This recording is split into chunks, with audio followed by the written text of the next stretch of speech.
I'm feeling Southern today.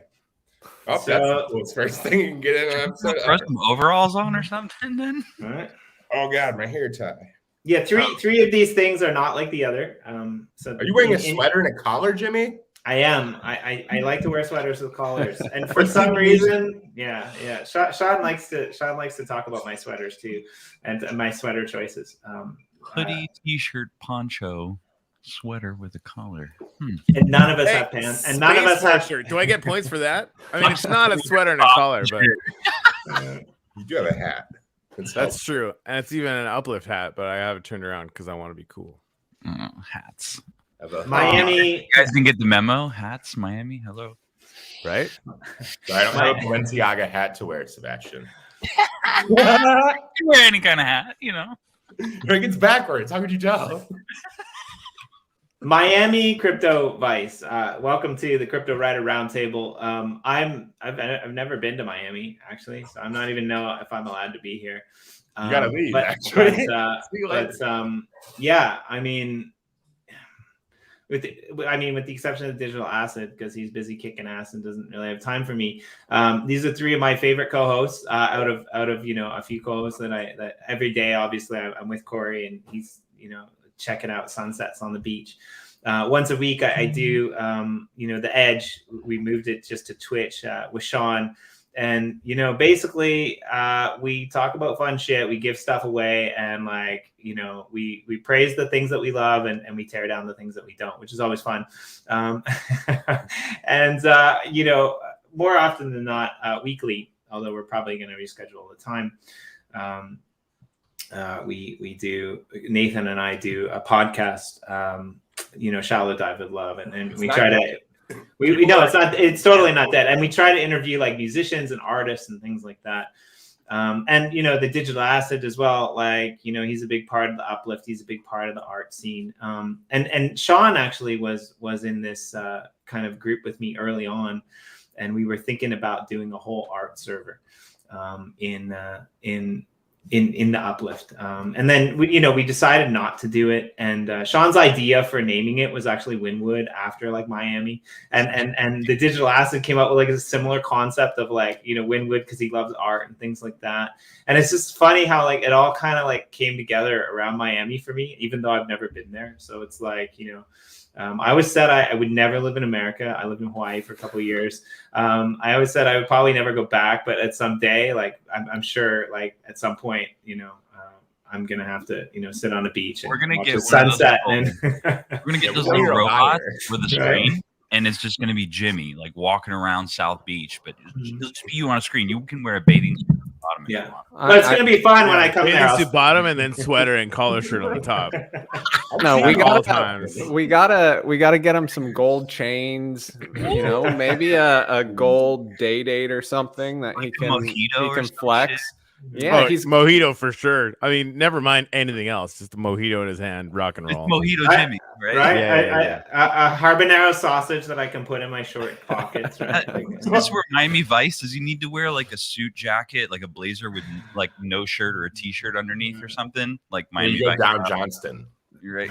Yeah. You have to. It's a blast from the past.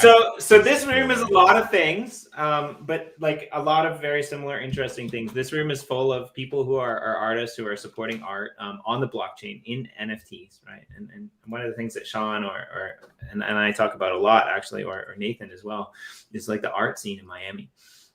Right. And then this room is also full of people who to go live and talk about blockchain and crypto and art.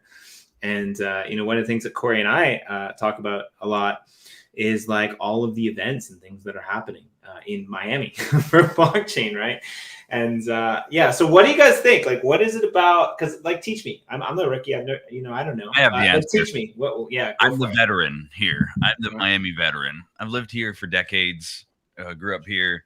And if you're familiar with some of the crypto stuff, you know that Bitcoin and Ethereum was announced in Miami. That's important. So essentially, that big announcement and all that stuff. Bitcoin conference has been the biggest, one of the biggest conferences in the world for that space down here. And then And then you have a crypto stadium. So we have the FTX. So America Airlines Arena was taken over by FTX Crypto Exchange. Interesting. So I don't think they can operate in the United States, which is also interesting. They cannot. Well, for 20, I think they have a 20-year contract. So it's going to be there for a while. And then we have our mayor who pays himself in Bitcoin and I believe takes his 401k as well, or a portion of his 401k in Bitcoin. Yeah. So pretty bullish. And then you have Art Basel, which happens to be the largest art event in the world. It happens in Tokyo. I can't think of the other city in Miami. There is a few, yeah. Here you go. And it's billions of dollars of art. So literally like all the whales come into town to buy physical arts. So what happens when you have all of the art in one place and then all the crypto in one place? Well, crypto plus art, NFT? What? A lot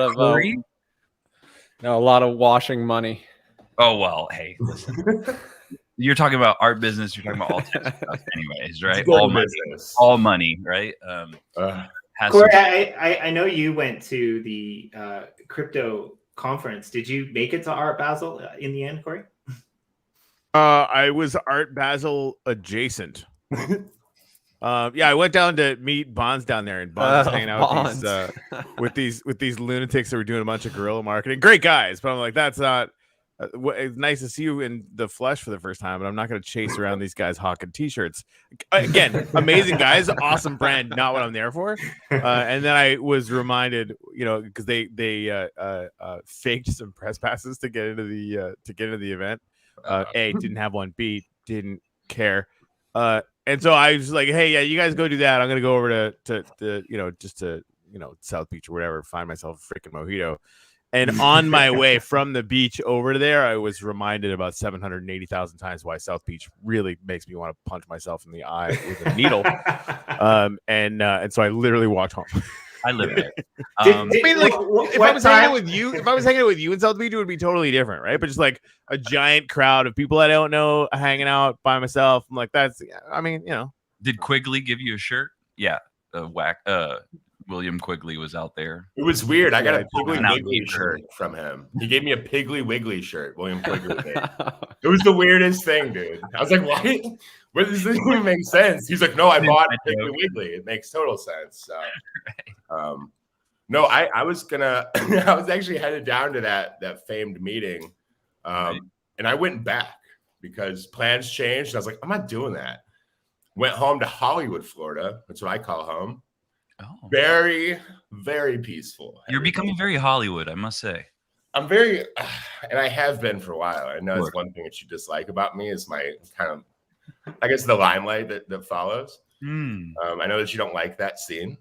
It's just a constant light following you. How do you? Yeah, I don't know how you even rectify like New York with Hollywood. To be honest, like that's. All right, so first of all, Hollywood, Florida is like a little beach. Sorry, I thought you were talking about Hollywood. No. Yeah, I could have let you think that, but I'm just not that bougie. Like, yeah, fair enough. The big difference between Hollywood, Florida, and New York is like I'd say about 6.9 million people. That's the difference.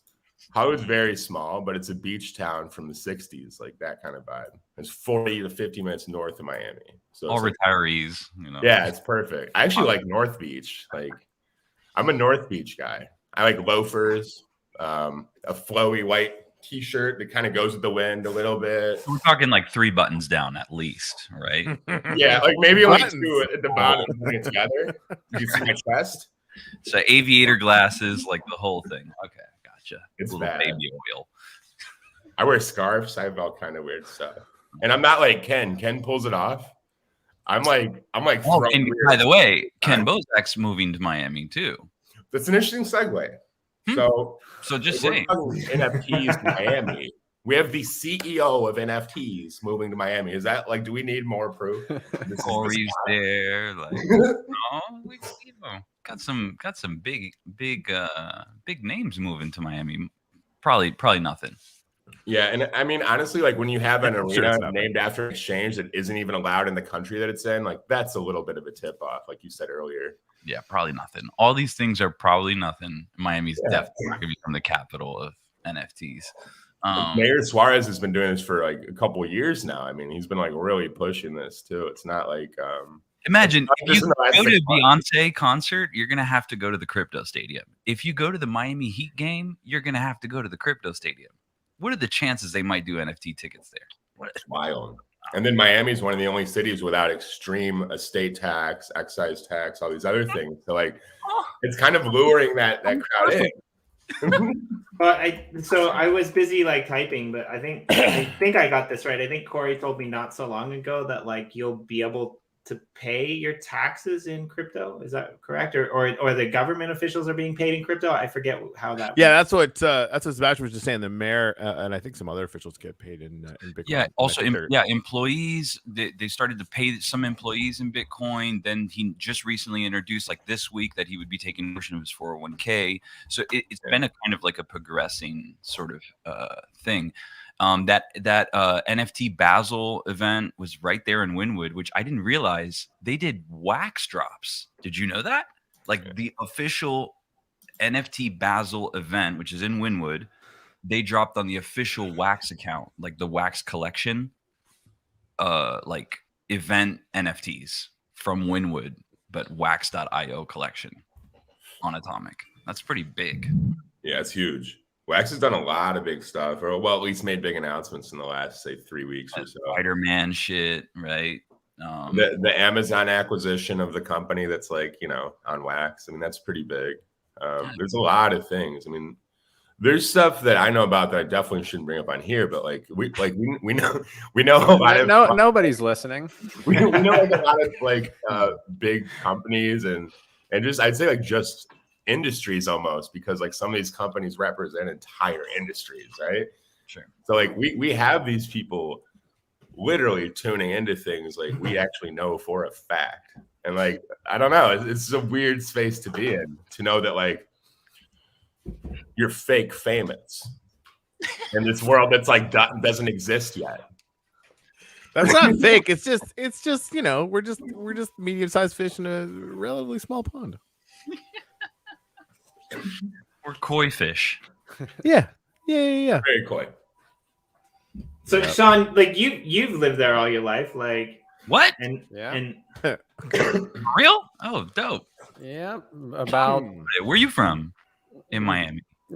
Born in Kendall. Oh, really? Yeah, and I live about 12 minutes south in Cutler Bay.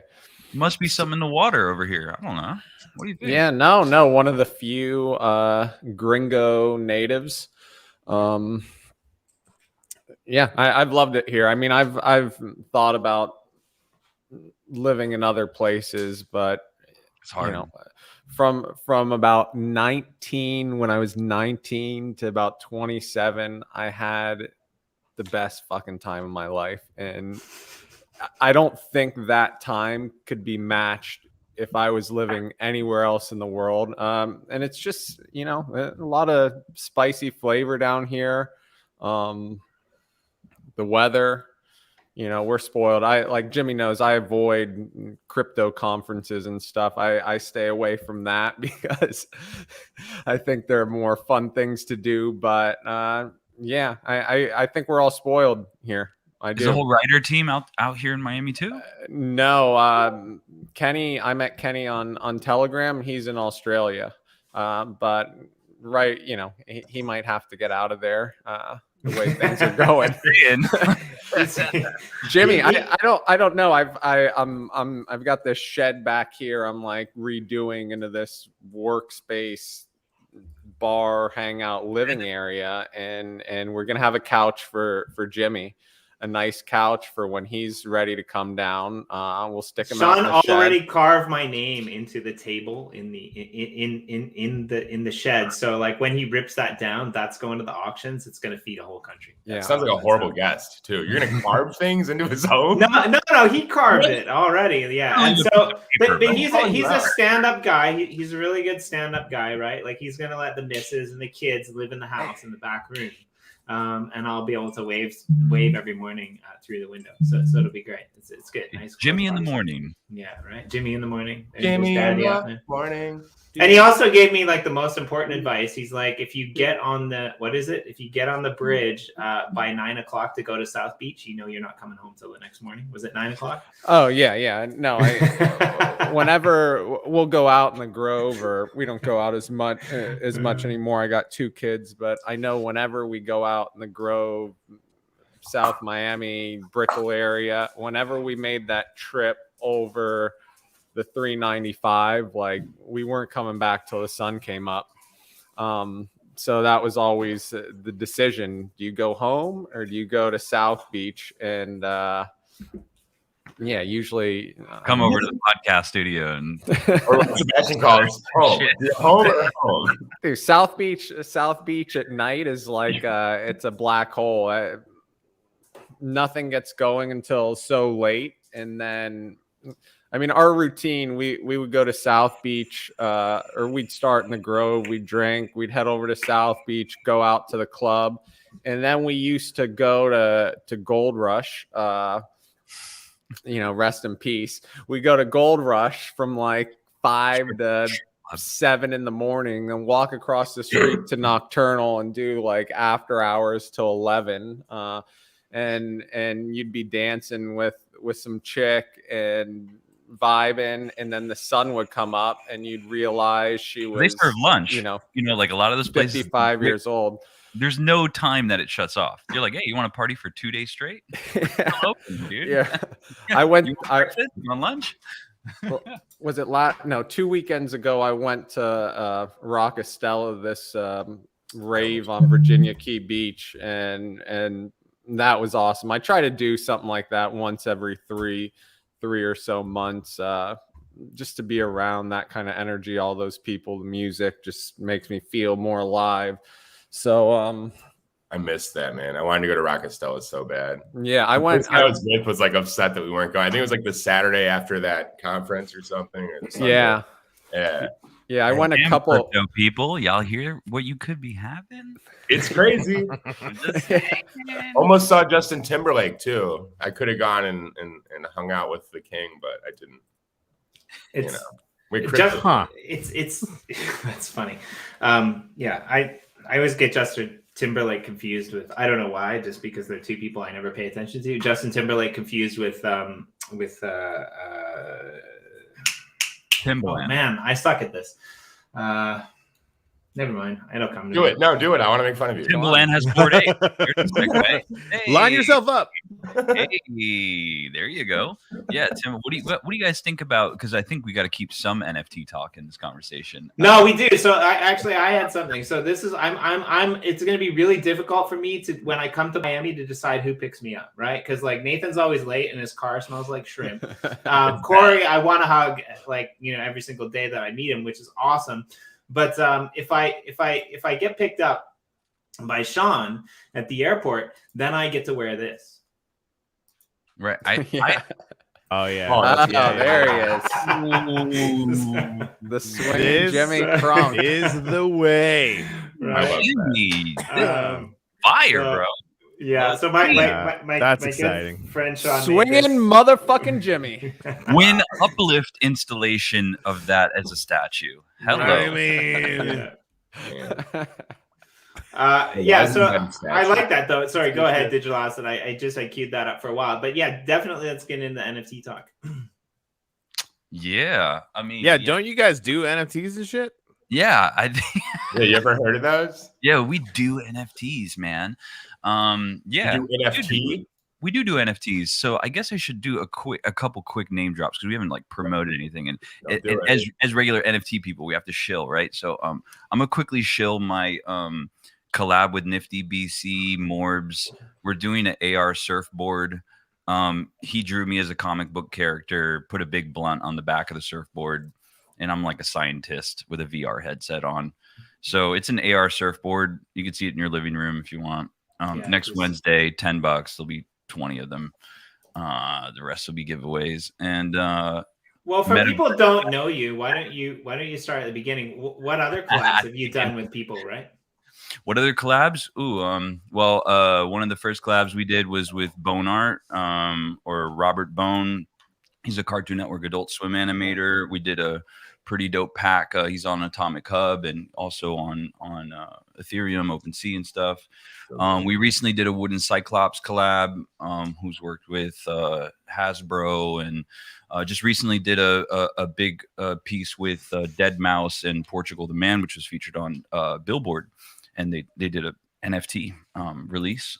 So yeah, we did a collab with him. I got a Senior Lupe collab coming ASAP.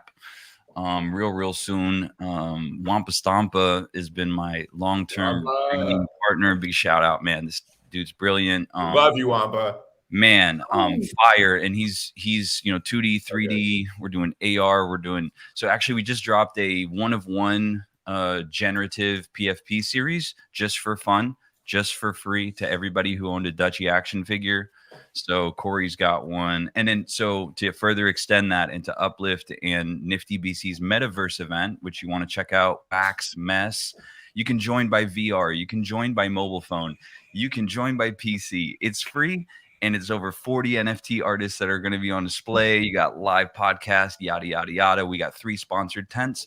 And so we selected 9 people from our community to feature their PFP inside our sponsored tents, so they can go and see their PFP up on the wall. We're going to give away some free, I guess, wax POAPs, which is just proof of attendance NFTs. So show up, get a free NFT at the event. And then we also upped the ante and said, hey, we're going to build these PFPs block by block inside of Uplift. Why? Because we've got over 50 properties, and what the fuck else are you going to do with all that property? Yeah, if you're ever flying around in Genesis and you see like giant, square men that look like they're way too big that just came out of like Honey, I blew up the kids. Except for those guys are skins that you can buy and Yeah, and so like the skins are really cool. Like I do a few variety shows every week, and like one day we were on with the Nasty Hooks, and our good friend Morton MD shows up in one of your skins, and me and Corey got looking at it the other day, and we couldn't figure it out, right? Like I'm like, it's a spaceman, and Corey's like, I don't think it's a spaceman, right? But it was a spaceman. Blue Dak spaceman. Yeah, it's a Blue Dak spaceman, but it's like a Halloween costume at the same time, so it was really cool.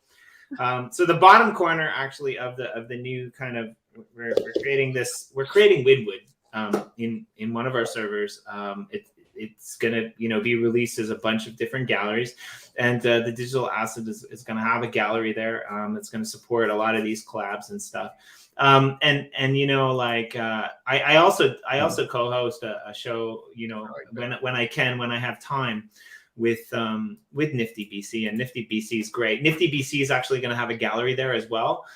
He's going to try to bring in a bunch of Solana artists and put them up there because he's released these surfboards, I believe, on Solana, and they're really cool. So you collabed on those, which is I'm not sure if that QR code's working, but it's pre-release, but it should pop out an AR version of that. Actually, I'll just scan it and see if it worked. Oh, sorry, I can do it again.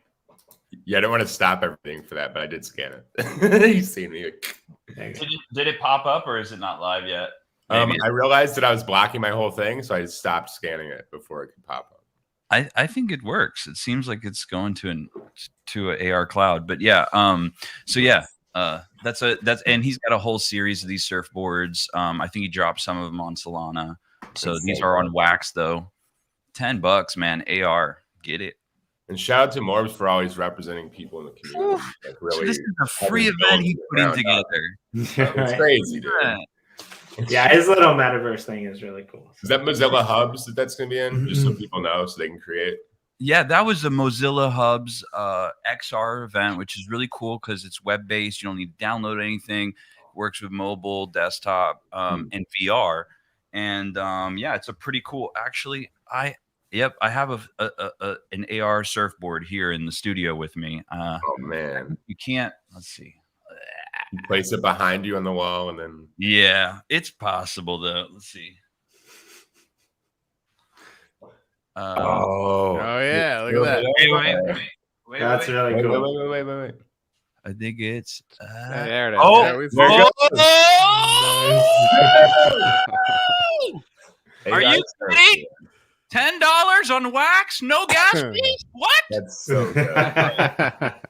Move on. That's it. I don't even need to speak for the rest. No, that's awesome. That's good. Yeah. I'm gonna buy So it. I think, and so Unscrew your yeah, mic and drop it.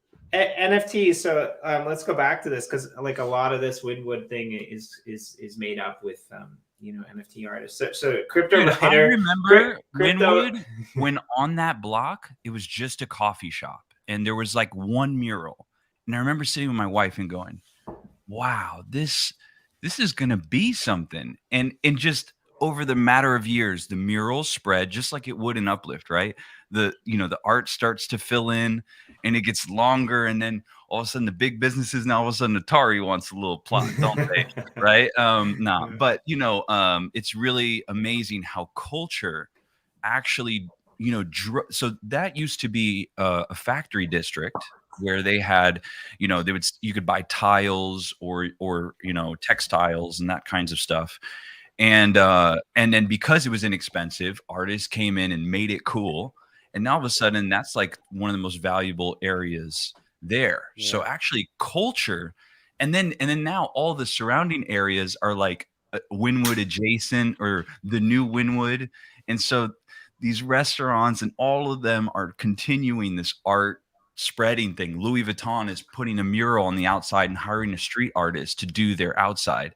So it's funny how this area that had no value, all of a sudden you put a bunch of cool ass shit and everybody wants to be there. And now it's worth tons, not because it has a water view, not because nothing. It was just the warehouse district.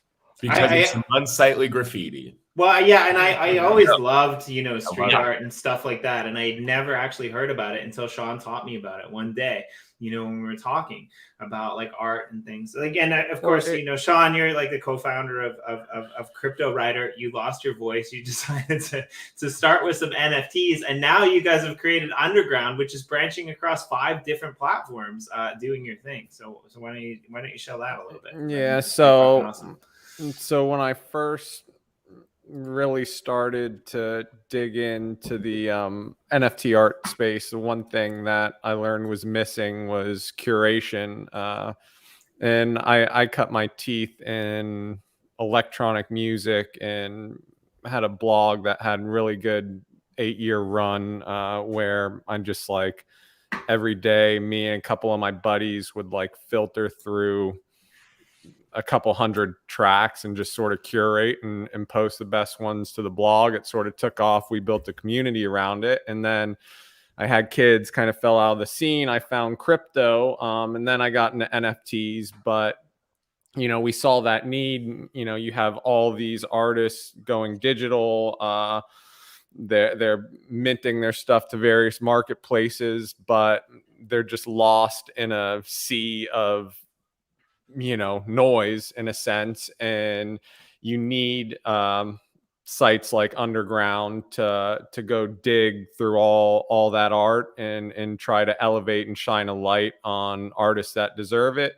So the idea of Underground is it's a curation publication that mixes like a high level NFT art content with like digs. We call them digs, where our collectors who write for the publication, they're always digging and they buy the art from the artists that they then feature on the site.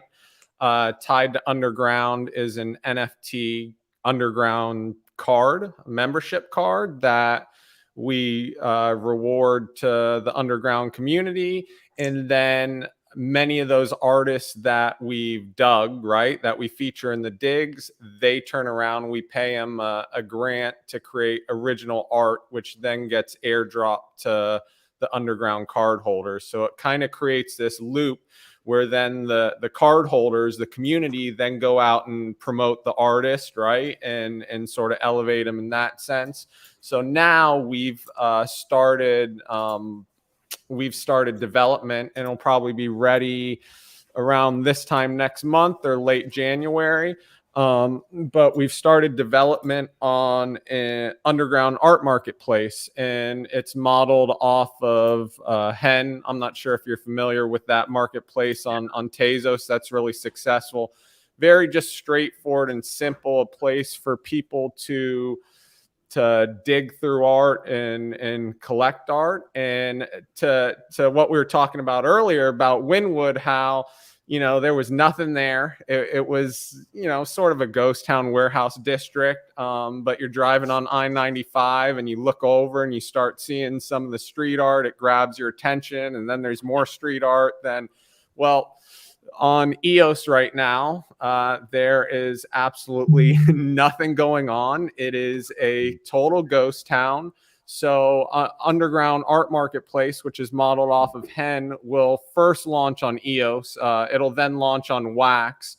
But we're gonna take a big risk here and just stick it on EOS, and then use the community we're building around this underground brand publication and start funneling artists over to EOS and then eventually Wax, and fuck it, we'll see what happens.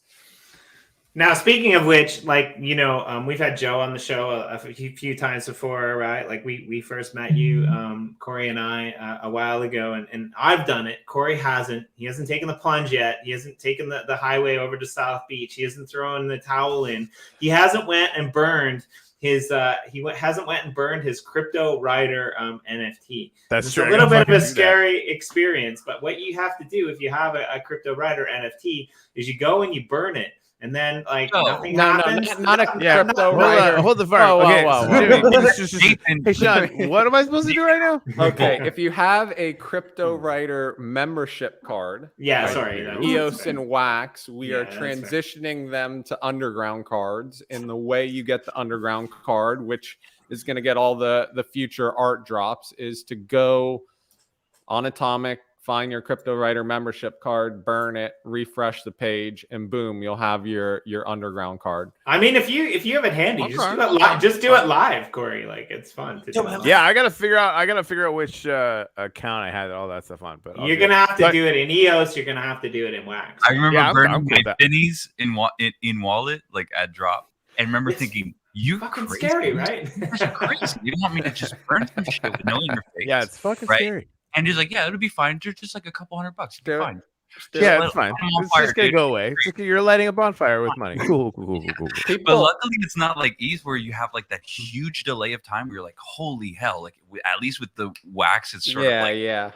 And not only a burn action there, it's gonna cost you $600 million, and then you're cool. Well, only $600 realistic. Oh, sorry, with still go ahead. With the Cryptowriter membership card, it's sort of the same model as the Underground card. We were doing these features on Cryptowriter, these NFT art features called Behind the Pixel, and the artists were dropping to the cards.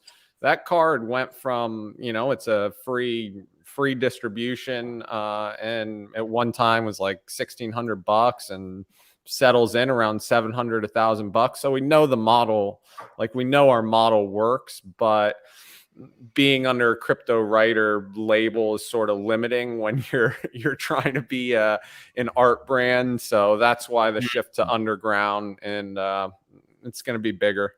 We'll see. And so I just want to revisit this. The Wax and the EOS membership cards, you burn them and you will get the Underground card. Now, what the Tezos and the Ethereum, and what's the other one? Sorry. Tezos, Ethereum, and Terra. So the Terra, Tezos, and Ethereum, how do you get those membership cards? Because it's going to be different art across all these 5 different blockchains. Right? So at Terra, we started the initial distribution by those who were holding Crunks. To our Crunks community, that's one of our pretty successful projects on Terra. But basically, you just go in the Underground Discord and you hang out. You become a familiar face. You help spread the word of Underground and the artists we feature. And basically, at this point, anyone who gets in there is really early and is going to end up with some of those cards. And over time, we've capped we've capped the cards to 1,000 cards per chain. That might take us 2 years to fill them up. But then each artist drop we do, it's limited to 100 mints.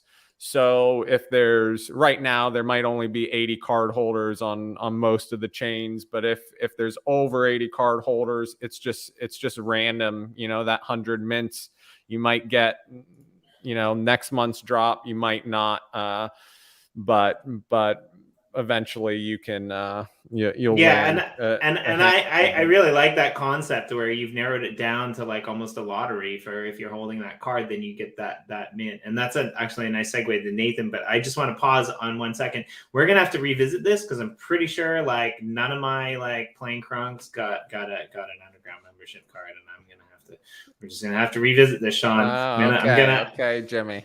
We're just gonna have to deal with this in the next hour. By the way, before we leave you, are we doing our edge tonight? Is that cool? Yeah. We can do it. So. Oh, so you got a lot of this art was dropped to the underground card. A lot of the art on the top half of that collection. That's cool. Some of the things we dropped. Oh, that's awesome. Dude, but you gotta burn the card. You gotta burn the card. Just burn. Right? I'm not scared. You're scared. It'll be fine. Nothing happens. It'll be fine. It'll be fine. This is fine. This is fine. And now go to the top of the screen, and you just got screwed. Welcome to April Fool's Day. Every day. Here's your money. Run. I mean, refresh the screen and you'll be all right. But like to right, the credit, like I mean, you're not the only person that messes with burning. I mean, the digital asset burns things into an oblivion, right? It's we're all this about is the burning. way. He's burning all day. It's blasphemy everywhere else. You're like, why you burn NFTs? What's wrong with them? You're like, there's nothing wrong with the NFT. We burn them on purpose. What? Why? All right, so I'm on my new computer. I don't have my EOS keys on this computer, but I'll just go do the same thing over on EOS. Yeah, congrats. Well, I mean, we should have a first drop should be coming out early January, maybe sooner. But you got probably. We'll let people know before. We need to get a gallery up of all your guys' shit. Have you guys set that up in the uplift? Yeah, so it's going in the Winwood server. No, it's okay. There's a plot laid out for them. We just need a builder. I don't know if you guys have a builder but we're gonna talk about it. You know, basically, I'm gonna show. Talk to Mello and TC, or fucking talk to Sebastian. Never mind, the guy's fucking building all sorts. Yeah, well, that's true. Actually, I also introduced like Small Town Cowboy as well. All right, cool. We lost our degenerate builder to a $2.6 million 10,000 PFP sale on ETH. So I don't think he's coming back. I don't blame him.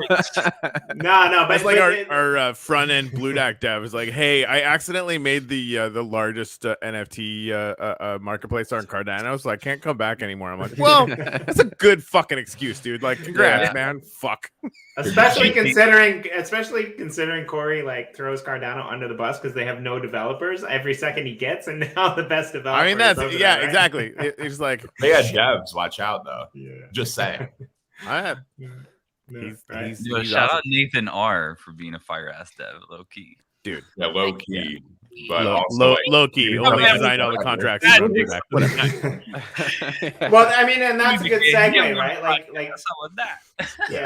that's a good segue. Like moving over to like art and artists. I mean, it's funny because Nathan, right? Love is the answer. We have a great time, except occasionally it's really funny because like occasionally Nathan can get really fucking dark, and when he gets dark, it's a little bit insane. Like when I get dark, you'll see it. Like you'll see it in my eyes, right?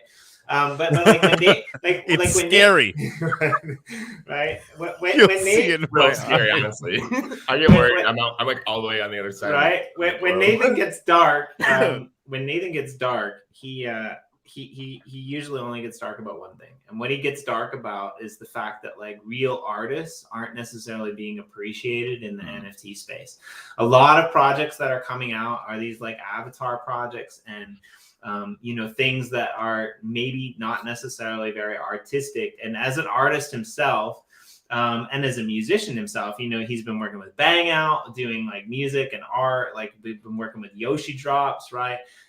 So yeah, that's his passion. You might not know it. He's a bit of a, hang out, like have fun, have some laughs, but like he can be like super serious, one of the most serious people in the space, which is why I love him. And he, every, show, at the beginning of every show that Corey and I do, Corey asked me what I'm grateful for. And every show at the beginning that like I do with Nathan, that it's called Shallow Dive with Love. He asked me what I hate. And that's I go, Jimmy, what do you hate? So take it away, Nathan. Tell us about you and art and NFTs and what do you guys do? Okay, well, if I were to put myself in a nutshell, I would say let me out of this damn thing. But I would also say that we should funny because like you're actually in the nutshell and you're like, no, let me out. Well, it's like, I don't know. It's weird that I moved past that joke and didn't even like let it breathe for a second. But, that's why I wanted to like really dig into like, oh, you mean you're literally inside the nutshell? Yeah, like Austin. And you're like desperate to get out because now you're claustrophobic. Yeah, it's like Austin. It's one thing how did I get in this bloody? Right, it's scary, right? And then yeah, I think the more we explain this joke, the funnier it will get. The funnier it gets for sure. Yeah, yes, everybody loves a nut joke. Explain the humor of that joke, Corey. Yeah. I mean, it's funny because he's talking about just like a phrase, but then he's actually in a nutshell, and that's like what? And then he's like, "Oh, let me out," and we're all like, just like flying right by that at 30,000 feet. It's like, oh, he's like actually trapped in his soul in this nutshell. You don't want to get trapped in your own nuts. That's for sure. You really don't. Like, don't get trapped in your nutshell. Don't get trapped in your own nuts. It's a really bad thing. Right? That's a good quote. That's quotable. That's a potent quotable. So, no, but I'd say in a nutshell, I'm an artist and musician, and I don't know.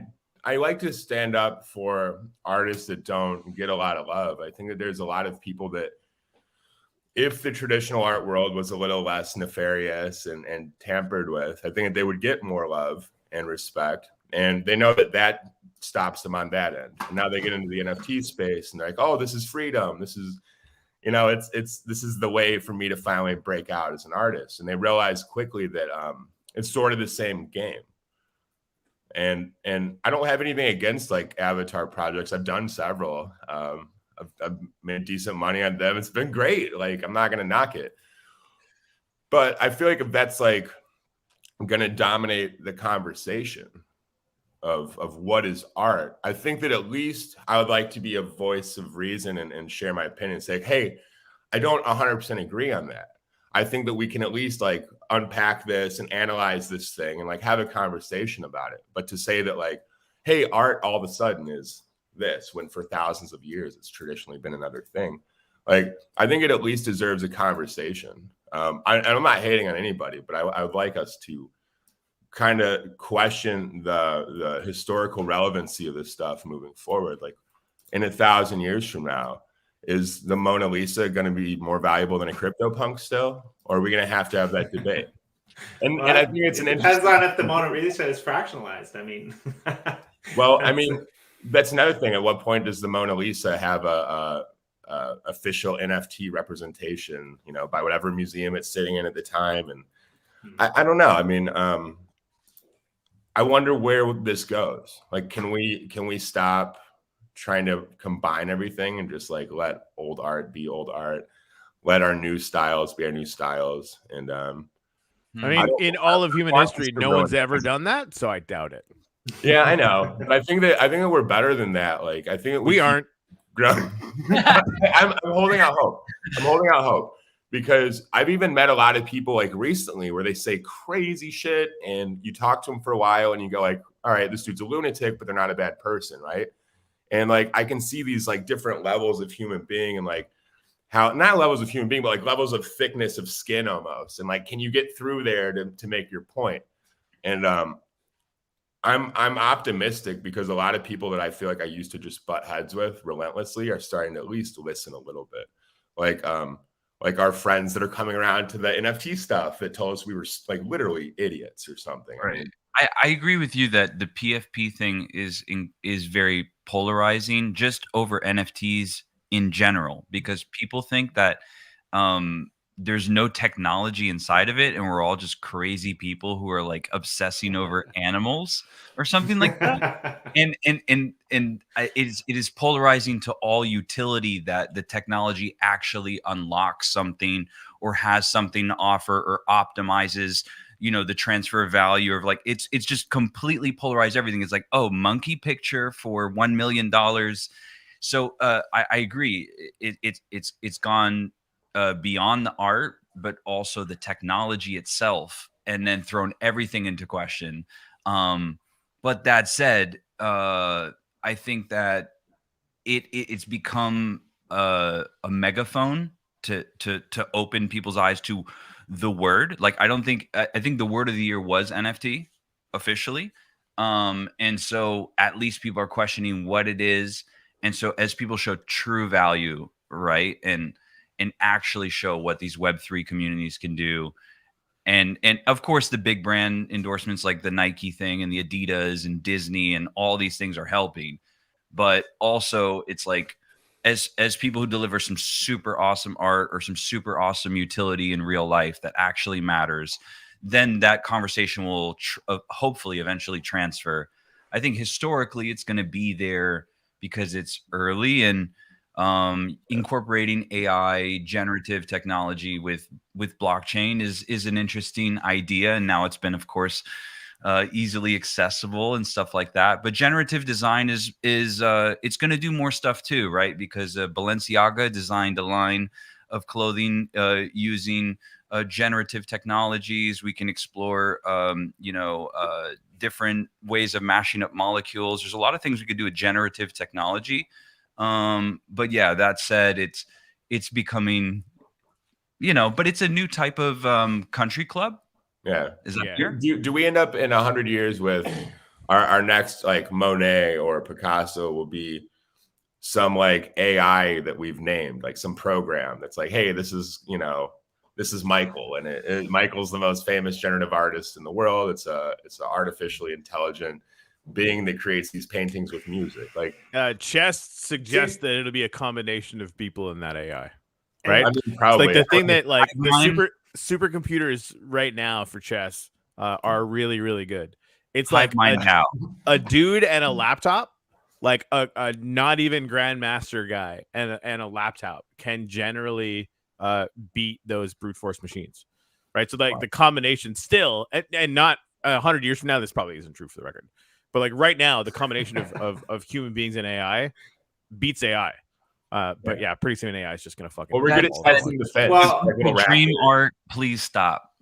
That said, let's stop putting eyeballs of dogs on all of the right. I've seen a couple. Some guy was sending me. Yeah, some guy was sending me a few of those, AI generated things from Google or whoever the fuck is doing that. No. I think it was Bitcoin Babes, right? No, it's not him. I know they're doing some stuff like that. But yeah, like if you go too deep down that rabbit hole, it automatically starts doing eyes and dog faces. So I'm like, yeah, there's just like there's a limit. There's an upper limit. Well, the number of dogs and networks have been trained a lot on those specific. Right, makes sense. Yeah, they're the most common. Just like fucking grow up, AI. Like Jesus actually, Christ. What has it been? 2 years? The computer vision will probably be like really well trained on like all the things that our CAPTCHA does, so it'd be like stairs. Like I think all the future art is gonna have lots of stairs in it, like fucking everything's MC Escher. Like, is this a business? That's tractors blurred out, like satellite post. Yep. Yeah, it's gonna be awesome. Is this a train? No, it's not. It's like, don't tell me what a train is. God damn it. So much for subjective observations of trains. Anyway, what were we talking about? AI is us, right? So, like AI is us. Like we're telling it what to think, right? I mean, we're programming possibilities and probabilities. We're providing data. We're a lot of data. We're setting the initial boundary conditions. I think like AI is already starting to kind of edge out beyond that, and there's a tipping point where it will definitely surpass all of the intelligence of humanity combined. Well, and I don't know if that's 10 years or 100 years from now. It transcend its own boundaries. 100%. It's already doing that. Like the that automation that we're doing on the blockchain is important, and the data, the open data systems for it to be able to read. Like you see how software development like can just patch on. Like, oh, I know you didn't say I could patch on here, but since it's on the blockchain, I could just do that, right? That kind of stuff.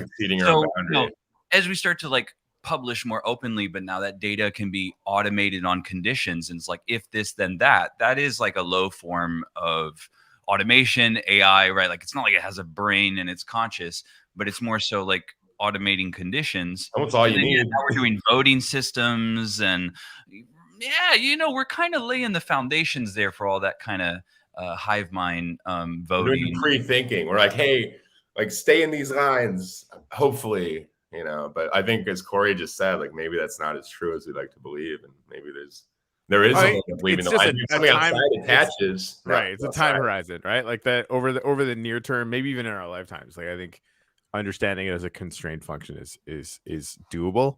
Past that, like it gets less likely by the hour. So who killed us first, AI or aliens? AI is not going to kill us. We're not going to be. I know. AI is already here. Hold on, wait a second here. Just AI is just some sort of. It's just a low form of logic operating based off of like math. Like, let's not make it sound like the Terminator. I know. Thank you. Every single time I start twitching, and he's like, "Oh, is that like the Terminator?" Like, motherfucker! Hey man, like I was a big Volant Comics guy, and like when our good friend Bull Shuffles decided to go into the Crypto Finny channel and like have people make memes for me for like 24 hours, then like I became Magnus Robot Fighter and I was ripping heads off of Finny. So that was fun. But I wanted to put like Nathan's stuff up on the screen, but then I didn't want to interrupt his awesome story because I'm totally going to interrupt his story. Like I love Yoshi, but what the fuck? He's riding a goddamn reindeer, Yoshi. That's fucking awesome. Wow. So those two on the left were created by Roar, the fantastic. Nice. I fucking miss that dude. Then most of the other ones are mine, but there's some peppered in.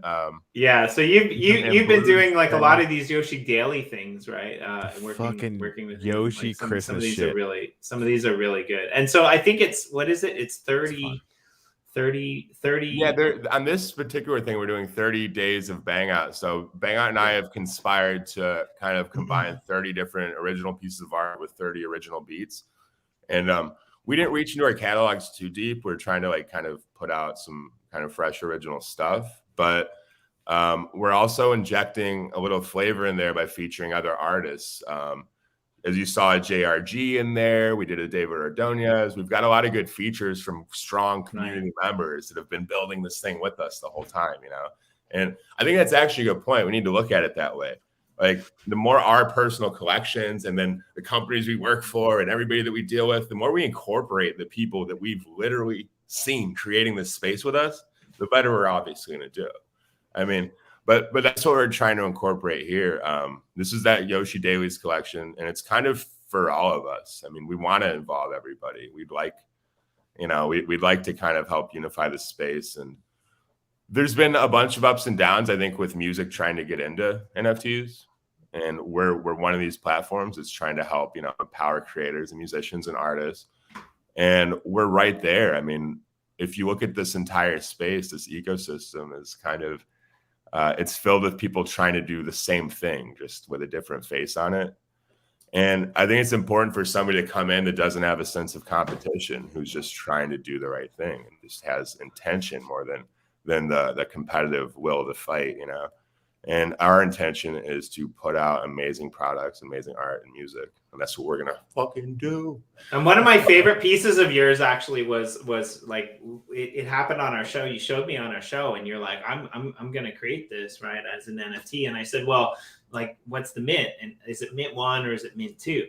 And because like the original is mint 1, right? So when you put it on the blockchain, does it become mint 2? And he's like, no, it's mint 1. And I'm like, how can it be mint 1 if it's already created? And you're like, I'll fucking destroy it right now. I'll fucking burn it to the ground. I'm like, dude, have you created the NFT yet? He's like, no, I didn't.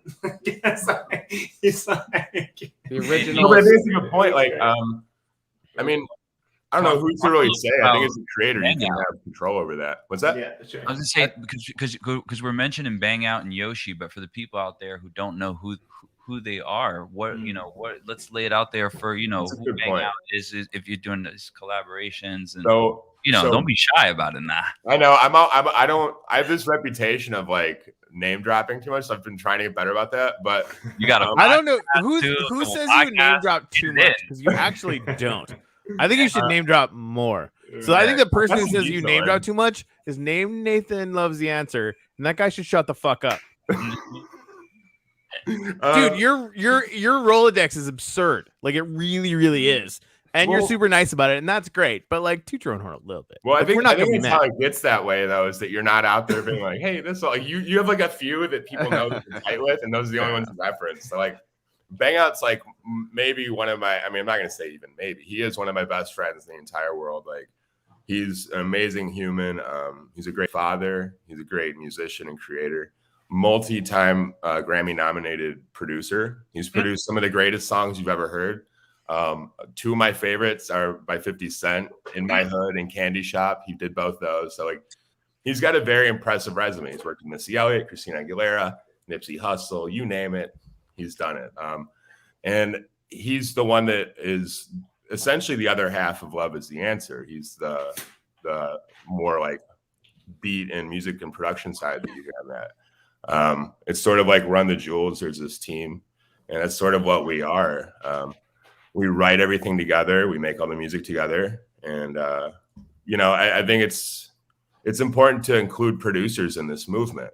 Like, and that's like the biggest thing I think in music that people are neglecting right now. They're trying to usher in all these big like personalities and singers and rappers, and the people that make all that possible and make it sound the way it sounds to where you actually want to consume it, and look the way it looks to where you actually want to consume it. Like, these are your producers, and we need to bring them in as much as possible. But not just bring Sean to the hell out of them. Let them do their thing. Like, they'll build this for us almost. Hey, Sean, you remember when Voice was going to bring in all those influencers? Oh, yeah. Nathan and M-Blue are doing it. Nathan and M-Blue are doing it, and no one fucking knows about it. That's why they spend more time doing shit than talking about shit. Right? That's the thing.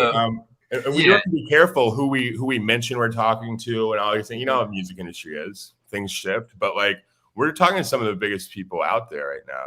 And I think it's important to note that, like, we're maybe doing it from a different angle. We realize that the creators are the ones that are driving this, and without them, you would have nothing. So I think that's why me personally, I've chosen to engage more with like producers and writers and people like this. I think they're really going to help us innovate, and they're the ones that know all the real influencers, real rappers. I saw him change his name to Bang Out. Was it Bang Out NFT or Bang Out Crypto or something like that on Twitter? I think he changed his Twitter to like Bang Out Crypto. NFT Bang Out. And now he got a token, right? Okay. Yep. So you got NFT Bang Out on Twitter. You got Bang Out token. Let's go. He's the crypto producer. Like, that's the thing that people need to realize. Like, if you're like, like, who in hip hop is like the producer, the perennial all-star that actually understands crypto? I mean, this dude's been using cryptocurrency for years, like living off of it. Nathan, he's somebody like us who understands, you get this in, you convert it, you do it over here, you blah, blah, blah. Like, this is a game, and he's in this game with us. And I love that about him. Sorry, Sean. Yeah, no, I'm just curious what you think, like 5 years from now, what the synergy between music and NFTs is going to look like.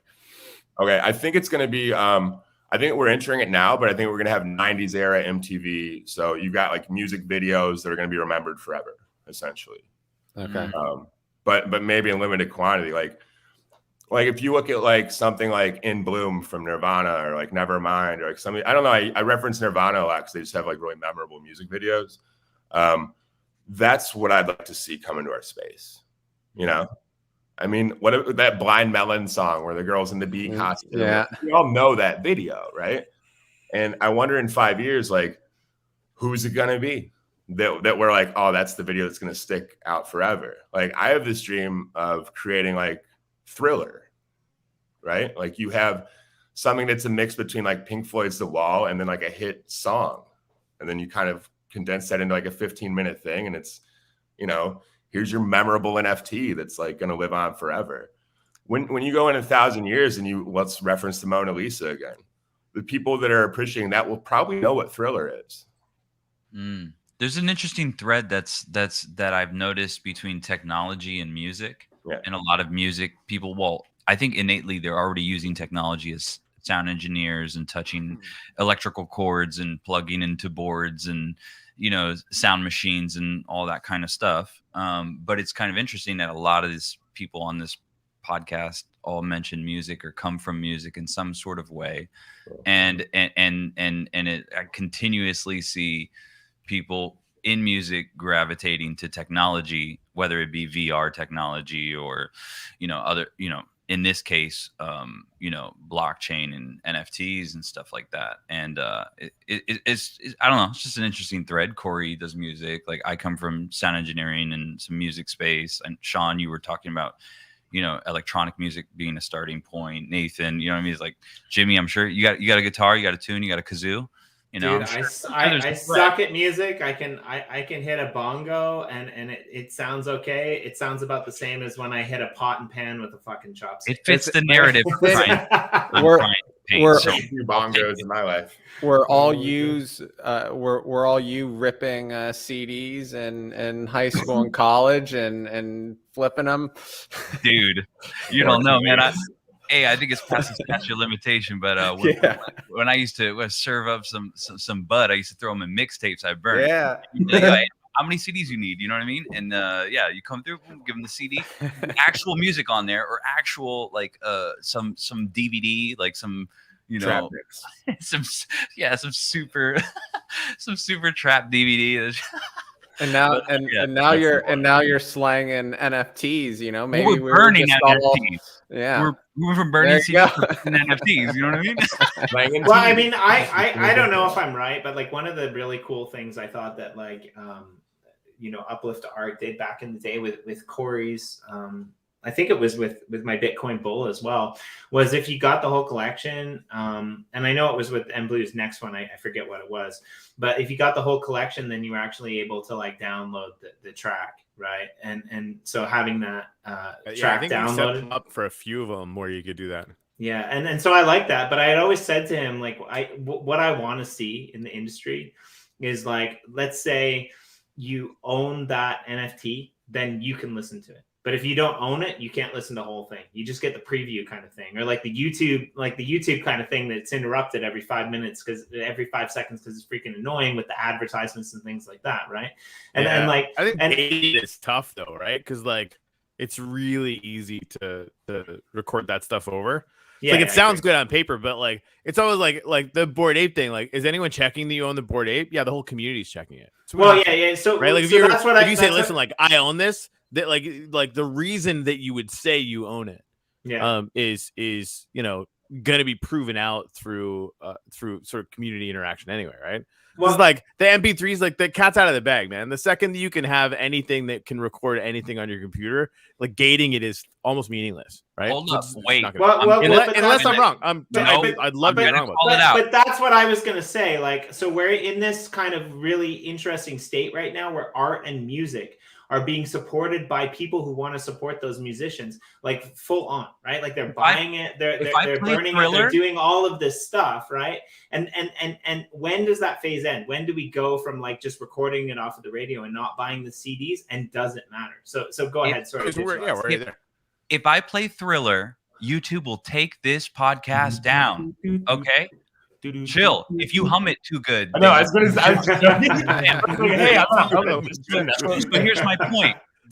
With a lot of the PFP projects, people don't realize that what part of it is they're buying commercial rights, which allow them to go and open up a restaurant called Bored Ape Pizza, okay, and put a fucking logo on the front, okay, and they're attached to a huge brand that's global, and you know, so you do have to understand that there's more to it. So what I would like to see is artists using the NFT the same way the PFPs give away commercial rights, because YouTubers and streamers, they get flagged because they're they're kind of represented by these companies that use natural language processing to pull the audio, and a lot of times while you're streaming you can get flagged, okay? Right. Yeah. And so now there's services that have come out and you can pay a reoccurring fee just to license music to live stream on Twitch or YouTube, okay, which is a huge use case. And so if you could just, hey, I own the NFT, I have the rights, you're not going to flag me. Yeah. Then, well, Nifty, I was trying to tell that Nifty to BC does Blue it too. well. Like, I would absolutely have my NFTs. And Blue was like, yeah, but if some big movie wants them, I'm like, good. Like, you know how many people are knocking down my door to fucking use them now? Fucking zero. So like, it doesn't matter. Do it up. But I think you're totally right. Imagine if you could log into Twitch through your crypto wallet and just click on your NFTs and they just play. Totally. Create a playlist. Now it just plays through the duration, and then if it hits the last song, then it loops back to the front, and then you're sitting there doing your podcast, talking. You know how many people would love to put music in their intro or whatever, but they're just so scared to get flagged. It's become absurd. Well, and Nifty BC does this right too. I think that you know this, Sebastian. Like the thing that he does with his morbs, where like if you own the NFT, then that's like a limited, licensing. Where like if I own a restaurant and I own that NFT, I can use that exact character, that exact image in my restaurant, and it's free, right? The minute I sell that NFT, I've got to take that down. And I'm not allowed to change it, right? Like I'm not allowed to put a joint in its mouth or put a beer in its hand. It's got to be that exact image. I can put it on a t-shirt. I can sell the t-shirt. I can rake in all the profits for that, but it's got to be that exact image. And I need to have that NFT in my wallet the whole time. And I think that this is a really positive direction to look at for like art and potentially even music, right? Like I have these fucking weird ideas, and Corey loves to call me out on them, and he's completely right? But like I like to live in a world where everyone is positive and everyone does shit. And I would love to see like, for example, a music video that Nathan, creates, for example, that like was locked into a contract that could play a certain number of times on a giant screen in Times Square, and after it's played that number of times, it can never be fucking played again. It burns itself, it destroys itself. Like the marketing, and Corey knows because I've been having a really shitty fucking week. But like, it's all right. Like, but the marketing behind that, the trustless like contract of blockchain when it comes to music, when it comes to, even investing in stocks and bonds and these types of things. That's what I'm here for, because I don't want to fucking trust people, because people can be fucking assholes, and we all fucking think that we're right. Anyone who's done a podcast with me knows that I don't shut the fuck up, and I'm right. I'm right like 10% of the time. I'm wrong like 90% of the time. I know. And it's better than that. This transitions us. I wanted to play. It's seriously like as the ex-musician, continuing musician, whatever. All you're really saying is like, I need to get more. I'm like, I can twist my arm, motherfucker. Like, let's rock and roll. One last note on IP. Since what do you hate music IP, real quick, on the commercial aspect, inside of businesses, they have something like a Sonos Pro, or even sometimes corporate companies, they will have a CD that's paid for on rotation that they're allowed to play inside the stores. So to extend, there is, and business spend thousands of dollars just to be able to play music. Like when you go to walk into shop and you hear some famous song, they're paying for that.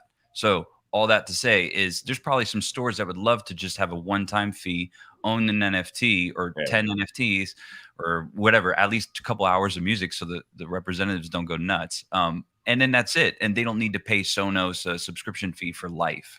Even if you guys ever come to Japan, do it up. If you guys ever come to Japan, we'll just ride the elevators all day long, because that music that Nathan is talking about, the 90s grunge music, they've they've classed like just Soundgarden. This doesn't work. Okay. Like they classified it. So Pearl Jam, like I'm moving. And they put it in elevators, like with people playing like instrumental music with it, and it's really bizarre when you get. When you get into an elevator and you hear "Rape Me" played like with classical musical instruments, it's a little bit disturbing. Jimmy, I need to ask you. It's your theme song, Jimmy. Swinging Jimmy's theme song. Jimmy, what do you hate? What do you hate? What do you? I hate tough choices because I want to do this forever, but at the same time, Sean and I do a weekly podcast that we're going to do after this. Just cancel it and do this one. Sorry. Yeah, right. Exactly. And they're both on the Cryptowriter channel, which is really bizarre. No, We got to switch to Twitch. I'm staying here. Switch to Twitch. That needs to be a T-shirt, right? It's not leaving. So with a big circle and an X through it that says "Don't ban me," and on the back we got to switch to Twitch. Yeah, that's perfect. I'm not leaving. Damn. All right. Well, no, but I don't know, Sean. I think we have to. I think we have to leave. But I also think like if anyone wants to join us over there, like you guys should just fucking come and join us. I have to consult my little round amethyst here. Let me see. I fucking love you, you fucking hippie. You guys are like, wait, is he? Oh my god. For real. I mean, that's pretty. That's pretty good. I thought it was like one of those Flatoshis at first, one of those little duck Satoshis. You see those? They float around. Don't they all have to like look like Craig right now? Boy. Sorry. I didn't mean to pee on everyone's Bitcoin parade. No, it's good. Like I what was it you said? What was it you said the other day? Does that mean that Bitcoin SV is the real Bitcoin and Bitcoin SV is pretty much dead? Like, didn't you say you made something? Yeah, like Bitcoin's dead. Wink, wink, nudge, nudge. Let's move on. Dead. I know who created Bitcoin. Jimmy, how many times have I said that Bitcoin's going to be irrelevant before too long in the last year? Yep. Yeah. Feel better. I need one of those things. That's awesome. Better. ETH's going to flip the price of Bitcoin in a month. I'm just kidding. I don't know about price, but market cap, it's inevitable. What? Yeah. Right before Ethereum fucking folds in on itself and dies. Well, you've seen this thing for the last 6 months where every time they take a heavy drop, the next time they go up, Ethereum's gained a little extra percent in terms of like what they've gained on Bitcoin. So you can see this pattern developing since Bitcoin is at like and seriously, like Ethereum was at like $300. Yeah. No, I think it's inevitable. And watching like the Bitcoin core team go like, hey, let's do smart contracts on Bitcoin. I'm like, fuck off. Like it's like, you know, you can do some interesting things with DOS too, but nobody gives a fuck. Why don't we make an infinite block size? It's oh no, can't shit. Maybe we just move on to something different. Like, I mean, that said, we still all fucking use the QWERTY keyboard, and like, there's no reason to. Like, don't come at QWERTY like that. Weird. Wow, that's That's hard. That's a fucking pivot right there. Like, yeah, but QWERTY keyboards though. I love your brain. I love your brain. I'm not saying that it's right, but I'm not going to fucking learn something new. I think that's the problem with a lot of Bitcoin, and like we see it with Wax, especially. I think we see it's it branch Wax tribal. is so easy, right? Like Bitcoin is the French press of crypto. Like you might get a very strong cup of coffee, but at the end of the day, it's a lot of work. That's the first time anyone's ever said that. I'm not even mad at that. That's great. It's complimentary, but it's also not. It's also like I use French presses all the time, but like I can't argue with it. So I love it. And seriously, like this is like I think we mentioned this before, but like at the end of the year, we're gonna wrap these roundtables up. We're not gonna do them anymore. They might happen sometimes. But we're changing the game over here. We talked to Sean and we talked to Kenny about this, and Corey and I. It's funny because we're gonna go back to our roots. We're actually gonna do a podcast weekly on the Cryptowriter channel. That's gonna just be EOS. Nobody's doing that anymore. Nobody's doing an EOS podcast. And I mean, if EOS runs itself into the ground, it's aspirational. Then we'll be there for the funeral, basically. Right?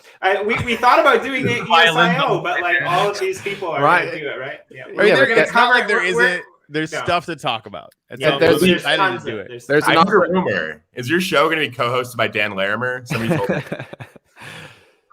In spirit. No. You know, we're just gonna get a picture of him because that's about like he only drops like a 10-word bomb every episode he's ever on anyway. So we'll just have him up there and like get a recording and click dunk. It's amazing. Dan Armour is a really tough guest to get, but like the impossible guest, honestly, like the impossible guest is the Telos guy, Douglas Horn. Like I don't even think he's a real person. I think he might be. No, like I've NFT. talked to him. Like, and honestly, like he's an interesting cat. That guy. Yeah, we got to get Yves LaRose on. Obviously, we'll work on getting Brock on maybe at some point. And like really like anybody who goes and get the Palmetto grant. Like I want to talk to all those guys. Like there's people that are building there now, right? And again, like it all might end in tears, but it also might not, and that's fucking fascinating. It's amazing though. It's amazing though what an opportunity for funding will do. Now you get Jimmy and Corey 365 days a year talking EOS for 2 hours a day. Dude, I almost want to play our EOS.io Tech Talk on a Tuesday. Like. Don't threaten me with a good time. No. And really, it's gonna be hard to do this without going like, hey, remember when they had $4 billion and they could have been doing this the whole time? No, but we look. Next we get to say, remember when they had $4 billion? They didn't fucking do shit, and we booted them out of the community, and now I can't really. The show needs to play to EOS's strength, which is I love you. Drama, which is drama, right? You gotta. Shit. I'm the wrong guy for this show, man. Right? It's gonna be like the PMC or like, oh, cool, more drama, you fucking guppies. Like that's gonna be the only thing I say. Hey, by the way, shout out to EOS Popcorn because you have the drama king below you, right? Like, Sean, that article, like, I just can't. If you haven't seen the EOS Popcorn article that Sean put out, I think it was a few days ago, whatever it was. Fuck off, that was good. Like, so crazy, right? It's just so crazy, dude. And it's not like they don't give you the fodder for it. But damn, and you barely even have to be funny, which you're like extraordinarily good at being anyway. You just share tweets from people that are adult humans saying the most fucked up shit, and sometimes very brilliant shit. But goddamn, it's just grab the pump. Anyway, I want to do like more stuff. But Digital Acid, like this is the first time actually that we've been on a cast together, and I really enjoyed it. I mean, he's never been up before 9 a.m. You've always actually like. He doesn't look like he slept. Like, you've always been awesome, and just hearing you talk and your brilliance is awesome. Nathan, like for me, it's been way too long. Like we've had a bit of a hiatus. We haven't been able to. Does that mean I'm Selma Hayek? It's a disco move. Whoa, man. I mean, it's been way too long, but you know, I've got a real world job for 2 months, and then we're gonna. You're on the Real World? That's a crazy show, dude. How'd you get that job? Right. You see what I did there, Sean? You got out of the shell. That's great. Sean, we're gonna pick this up in about 15 minutes. Yeah, if anyone wants to join, 10 or 15 minutes. I need to go downstairs and get some more soda. I need to hope that you know, my baby doesn't come today because like fuck, I'm totally gonna miss that call. Corey, hi. Actually, we'll be back tomorrow. Surprise. And we have everyone's shocked. We have no guests, but we have tons of fucking cool shit to talk about with the uplift, with other things. Dude, Matt. Corey saved me from self-destruction. Oh, settle down. My pupils were dilated to the point where my pupils were dilated to the point where like the only way that I could relieve stress was to go and fucking burn spliffies. You need discipline. And if you don't know what that means, then fucking check out the Digital Assets collection. Right? Oh shit, we got a music album with a smart contract that spits out prizes and shit. Yeah, I got so much shit to do. I just been buying up like everything you guys list for Blue. I'm like, I'm buying all these. Buying all these. Now I just gotta figure out what to do with them. I would say that I'm just creating a little side empire in this review department. Jimmy, I fucking love you, man. So uplift maps. You know how we always wanted maps where you could click on the little thing and then it would take you automatically. Oh fuck! Show that off. That's the like, it's fucking show what's up, motherfuckers? All right, I'll show it up. And then You've been doing some mappy stuff. I've been noticing a lot of mappiness recently. Yeah, I mean, I've been doing is I go in Slack. There's like a little Corey's channel where I just go and be like, man, I wish we had this. And then the devs every once in a while read that and they're like, hey, cool, like hold my beer. Like it sounds easy. We do that in 5 minutes. Let's go. Yeah, I like that. Yeah, it's really cool. Our 18 trillion years. You should tune in because I like definitely like go to the top corner. Is it Genesis? They did it for Genesis. Go to the top corner and see how much interaction the Crypto Finny plot has got. Wait, what'd you do for Genesis now? Hold on. Oh, that's Jimmy's favorite band. He was saying. Oh, that's my favorite video game. Yeah, this is bad. This is what happens we're studying this to see. Is this us? Whoa, yeah, this is Genesis. No. This is Yoakum from 01 Capital. Jesus, who's in there with 4 people building 24 hours a day. If you don't know who 01 Capital is, it's basically one of the 2 projects that helped launch what Warbly became essentially, which is UX network. So these guys are doing pretty good.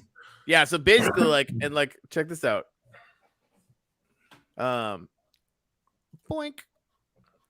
Oh, it didn't work.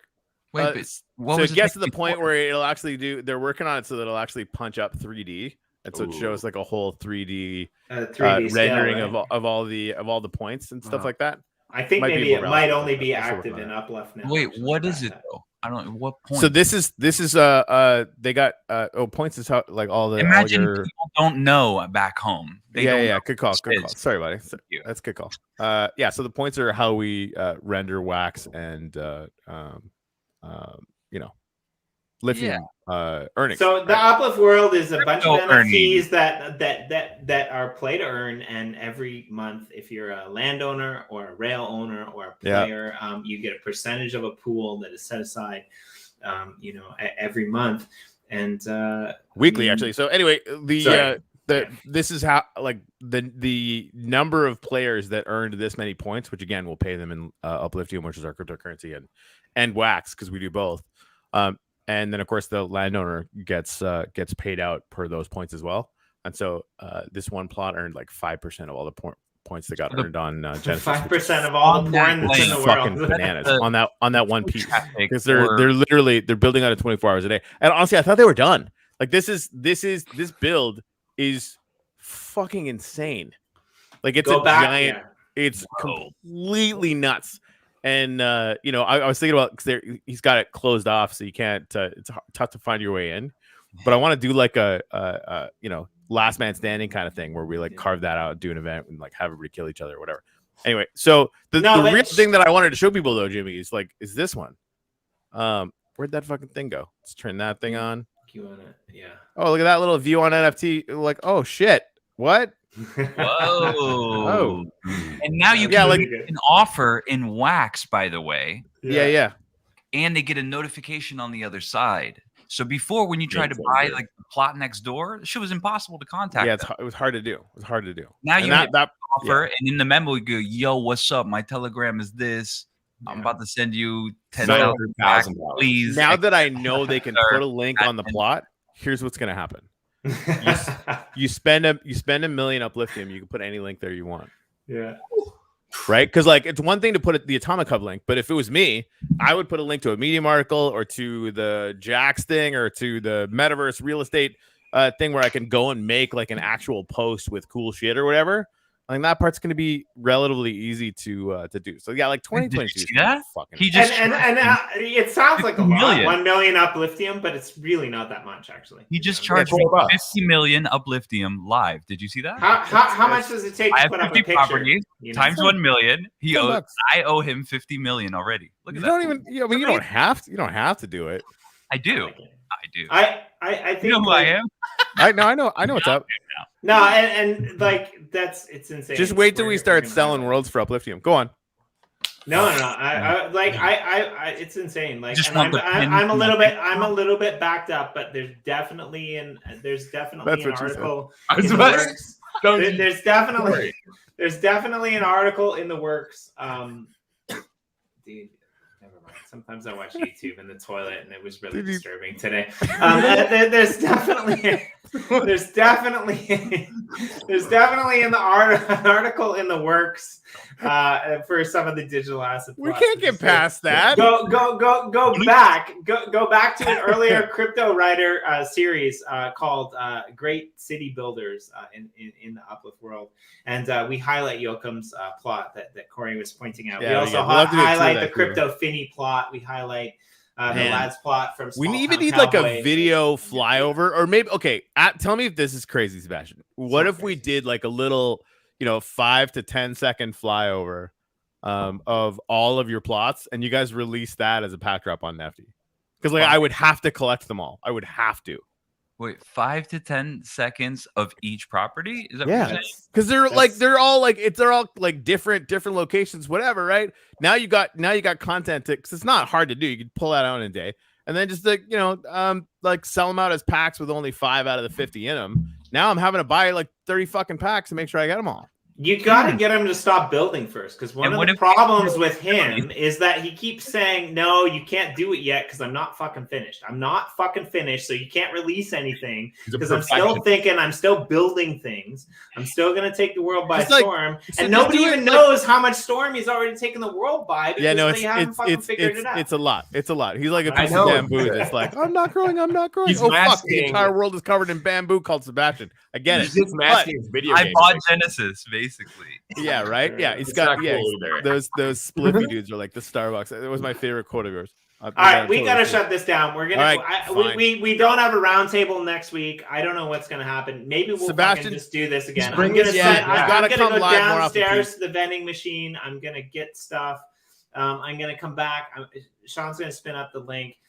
We'll start this as soon as possible. I'm gonna send everyone the link. And Corey's 100% right. Sebastian. We're not doing anything tomorrow. We're just hanging out, me and Corey. But if you want to join us tomorrow, any fucking NFT game day, the rest of you, I've got teleport in Genesis. Let's fucking tour all your 50 plots, and I'll set up my video thing on this, and we'll start getting content. Yeah. Let's put it together. Okay, cool. That's even the thing. I wasn't planning on microdosing, and apparently I did without telling anyone. Okay, choppy chop. Just haven't done that.